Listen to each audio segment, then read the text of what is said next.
The Economic Jigsaw is live at the 65th Annual Conference of the Nigerian Economic Society, and it's such an honor to have with us our very first woman on the podcast special episode here at the conference, Professor Anyiwe Ada. Prof, thank you so much for taking our time to sit with us. How are you doing? I'm very fine. It's so good to see you. Yeah. And I must compliment you for how stylish you are as well. Thank you. As a professor, I'm sure the expectation is that you show up in a suit looking very serious. very serious. But here you are with a golden honey blonde hair and your Dior scarf and your sequins. That is me. Looking very good. Prof, can you tell us a little bit about the work that you do? As a professor in the university, actually, I have been lecturing not only in one university, I've lectured in about 5 universities. And the work is such that you teach students, you lecture them on the different courses that are in the curriculum and in the plan of the university, the courses that are there as approved by NEUC, that's the National University Commission. Right. You teach those courses or lecture on those courses. But apart from lecturing, we also mentor them. Like you find that many people are not really grounded on maybe what to do when they graduate, or even as students. Some of them may not even know how to go about studying. So sometimes we go all out also to mentor the students about certain things, about life, about development, and then about their nation. Because of society, because many times you find people who are not in tune with the society. Maybe for one reason or the other, they don't have that education from home, or some may not even have what you call a home, but they are coming from home, but it may not really be qualified to be home because they don't teach them or they don't guide them. So you find yourself, apart from lecturing and educating people about courses and all that, you also mentor. Yes, you also mentor them. You also teach them about life. You also use yourself as an example, because if you don't give example, that is, you don't behave properly as a lecturer. Some people do. Some will go out. They don't care. They don't have ethics. They are not honest. These things also impact on the students, because somehow many of the students are not really adults, so to say. There are some who are just still coming up, within the range of youth and adulthood, and they may not know what to do. And if they see you, the way you behave, what you do, they will copy. So because of that, we also live as give example in the way we live, so that people can take us as models, life models. So those are the things I can say that I have, by the grace of God, there are so many people who will want or who have patterned their lives, by looking at you, right? Because you are now like model their life after. Yes, model their lives after. Prof, I'm happy that you raised that, and thank you so much for that brilliant background about the work that you do. There is an issue which is quite practical I would like to present to you and get your perspective on when you talked about using yourself as an example. As you may have noticed, I literally had to come into the main plenary session to fish out the female economists to speak to yourself. We have Professor Sarah Anyanwu in the building as well. Professor Yinka Deni Kinju is here, and all of the brilliant women. The DJ of NASA is here as well. And I had to go into the room to invite the women to come speak to us on the podcast, Yes. mostly because there's been an observation that we have more of the male voices in our economic experts space. Yeah. I want you to tell me why you think this is so. What would you say is the reason we aren't seeing too many women at the fore when it comes to our economic policy analysis and management space? Well, one thing is clear, is those that you invite that come. I can tell you I'm from University of Benin, and I live in Edo State. Very often, television houses, they invite me. So one thing I would say is, it depends on who you think you want to invite. If you have invited the men, then you will not see the women speaking. But I know that many women shy away from, facing the camera or going to television houses. But I can tell you that I have been, into it to the extent that if there is any issue, they would like to invite me to lend my voice to what is happening. Right. You understand? So I would say that it depends on who you have invited. But I think that many women may not really be looking at that aspect because, they may be shy, and two, some people may feel that they don't have the stuff to deliver. Prof, and so speaking of the numbers now, what would you say about the spread of the statistics, the ratio of female economists in comparison to the men? Because even here at the conference, visually and just looking, there aren't too many women out here in comparison to the men. And when we speak of invitation, so we throw out a blanket invitation to say we're looking to speak to economic experts on Yes. key issues in the economy like inflation, the fuel subsidy And issues, and we're inviting economists. We always fall short of the women.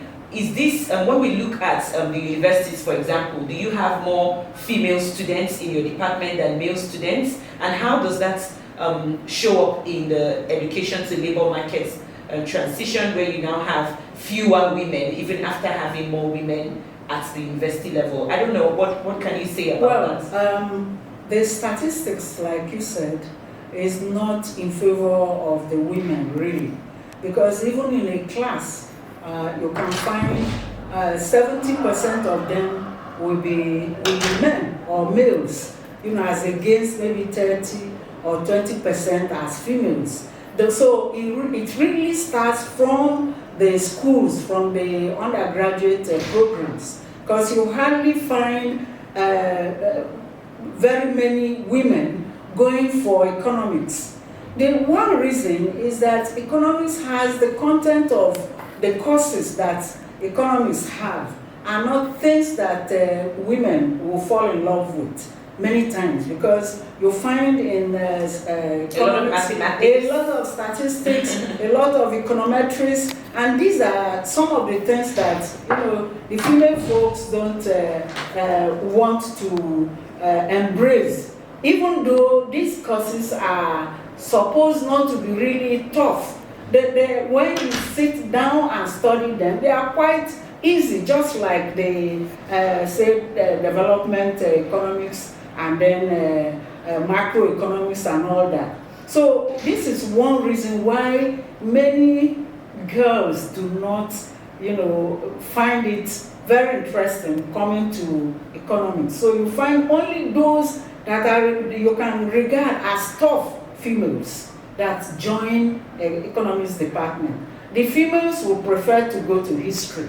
They will prefer to go to something like sociology, where they can identify things that they can identify themselves with, not just these tough programs or courses where, for instance, if you're talking about microeconomics, this is tough because it is loaded with mathematics, it's loaded with statistics.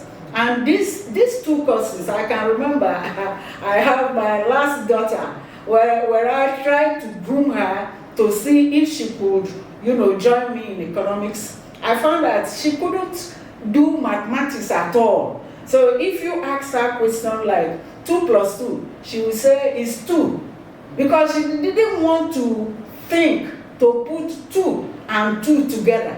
So I had so much trouble trying to groom her to say, look, if they say 2 plus 2, bring 2 here, and count. But she doesn't want to do that. She just wants things that are easy. So before you ask the question, she has answered. But Prof, another question I want to ask to follow that up to is to even talk about the range of human intelligence and the various capacities that men and women have. But I believe that not all hands are equal in terms of our intellectualism and the range of our intellect. I have my bachelor's degree in engineering, for example, so I can relate to the things that you're saying with econometrics. It's very similar to engineering math 1, 2, 3, where we do a lot of calculus, differentiation and integration, Laplace transform and probabilities, and I know how complex that can be. And even the logical reasoning that's required to do advanced mathematics is not something that everyone has. My question now is, do you think there are avenues for supporting more women to be in these social science fields and picking economics, irrespective of the difficulties? How can we support more women to do that? Do you think it's possible to support more women? Yeah, sure.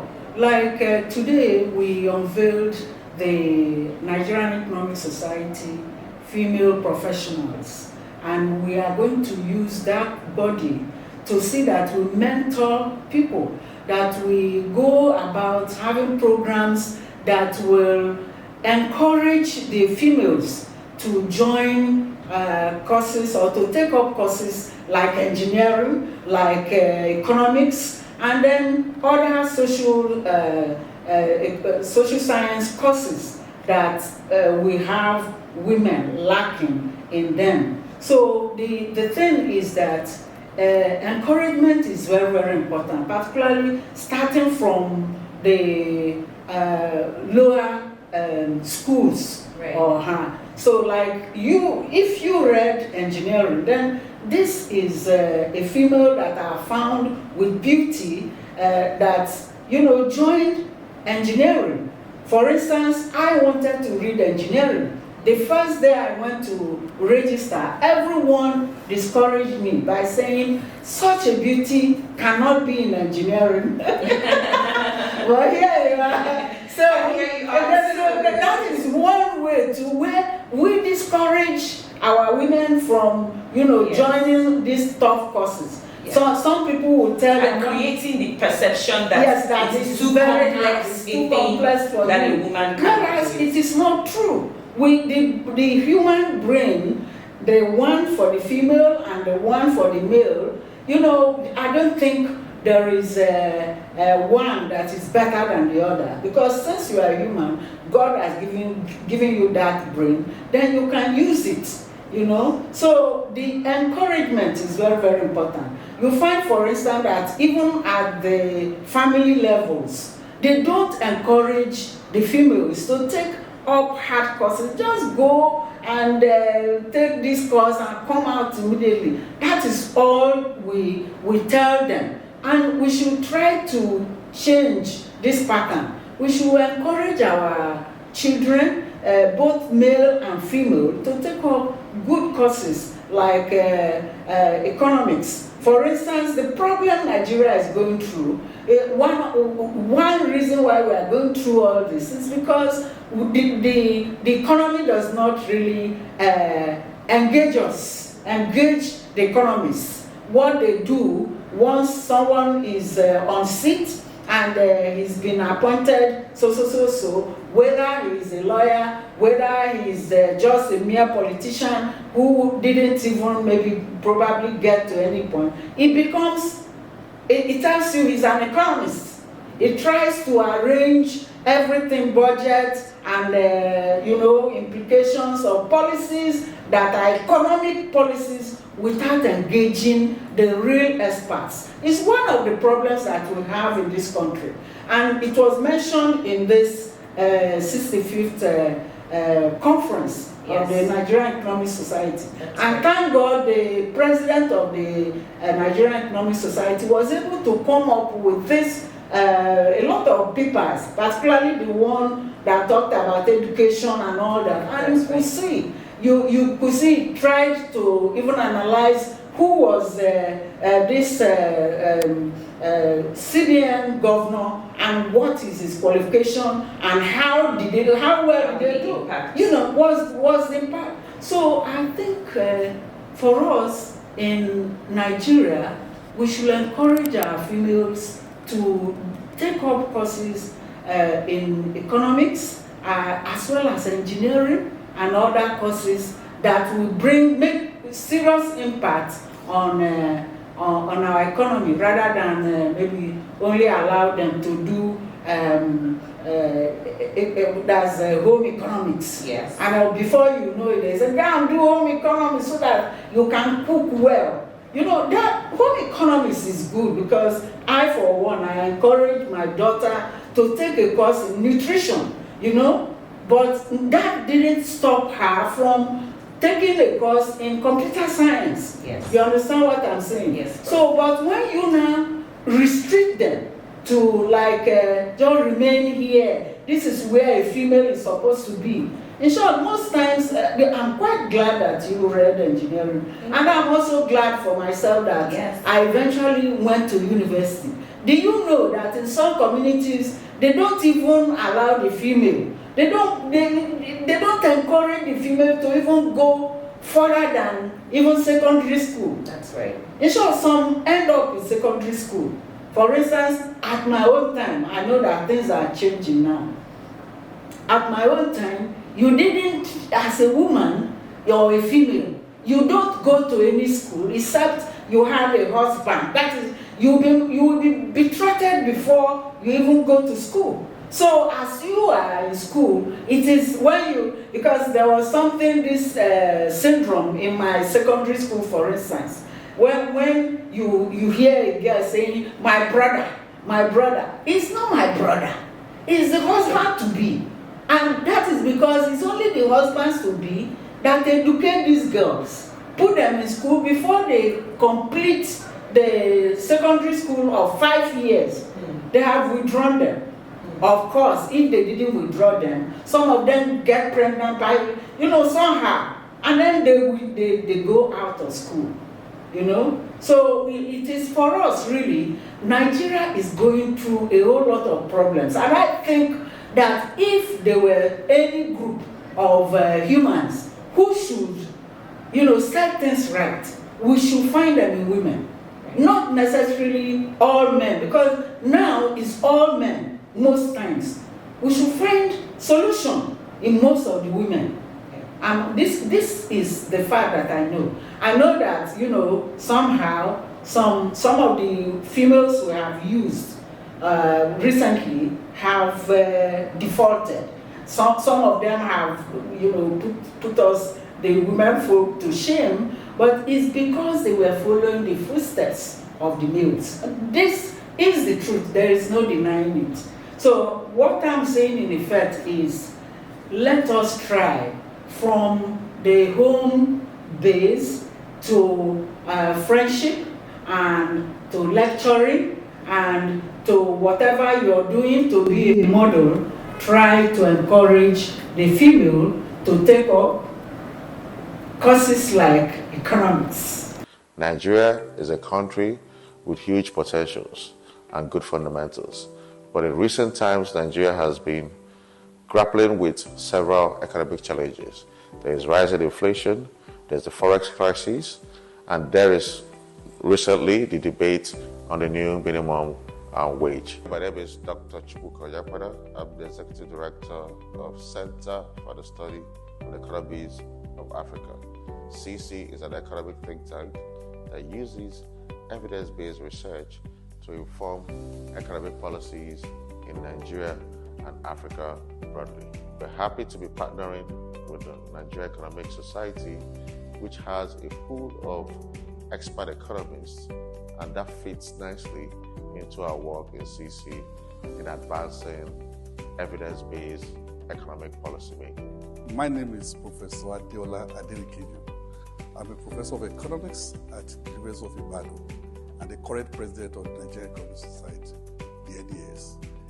The NES is the oldest professional society in the social sciences in Nigeria. It was started in 1957 in London. And basically it provides an umbrella for all trade economists and allied professionals. We are very proud to be collaborating with the Center for the Studies of Economics of Africa. We just signed an MOU that allows both of us to work together. And one area of this collaboration is the production of a podcast. The podcast that is called the Economic Jigsaw will provide an opportunity for economists, Nigerian economists, to actually be able to share their perspectives on various economic policies, put in place by the government. It would also provide, in my view, an opportunity for young academics and students to also listen to the views and perspectives of experts in this area. I'm happy to introduce the Economic Jigsaw, which is a podcast that will be done periodically and will focus on several economic issues, whereby we'll bring expert opinions to weigh in on all these issues that Nigeria is facing. This podcast is going to give an opportunity for government to actually get a feedback also from trade economists, and also get some recommendations on how we can make these reforms succeed and how we can make our economy to be better. Please follow us to subscribe to the different social media handles that will be showing, or presenting this Economic Jigsaw. Thank you very much.